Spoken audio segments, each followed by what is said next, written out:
Dampak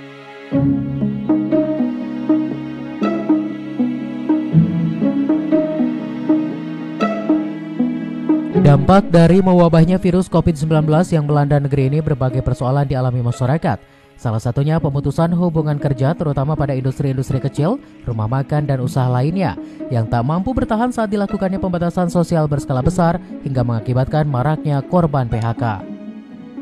Seorang juragan kos atau rumah kontrakan di Kampung Cikerewis, Desa Limus Nunggal, Kecamatan Cileungsi, Kabupaten Bogor, yang memiliki 72 pintu rumah kontrakan yang dahulunya ramai diisi oleh para pegawai pabrik dan industri di kawasan ini, kini menjadi sepi akibat banyaknya penghuni rumah kos yang di PHK.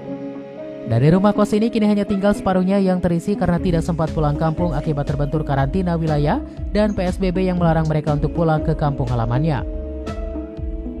Akibat terkena PHK, sejumlah penghuni kos pun menjadi tak sanggup untuk membayar uang sewa kos. Namun di saat itulah pemilik rumah kontrakan justru memberikan kejutan pada penghuni kos, memberikan sembako kepada penghuni kontrakan yang rata-rata korban PHK, dan memberikan penangguhan tagihan uang kontrakan. Dan bahkan bagi penghuni yang tidak mampu membayar, dibebaskan biaya sewa rumah kos. Kalau yang kontrak, kalau yang kebetulan dia nggak punya uang, mungkin dia mundur minta waktu 1 bulan, tapi ada yang bayar separuh, ada juga yang memang tidak membayar. Saya nggak ada masalah. Yang penting selama ini dia masih tenang. Nah, mungkin kalau nanti pada saat hari Lebaran, hari raya, kalau seandainya kata masih pemerintah melarang karena ada PSBB itu ya, belum bisa pulang kampung karena masih ada karantina wilayah, mungkin saya sarankan jangan pulang dulu.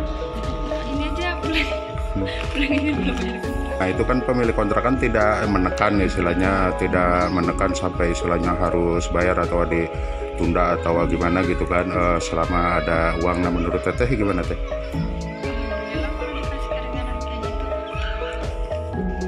Tidak hanya pada penghuni kontrakan saja, pembagian sembako yang dilakukan juragan rumah kontrakan ini pun dilakukannya kepada warga sekitar yang membutuhkan, seperti yatim piatu, fakir miskin, dan juga jompo. Dari Cileungsi, Kabupaten Bogor, Edi Junaidi melaporkan.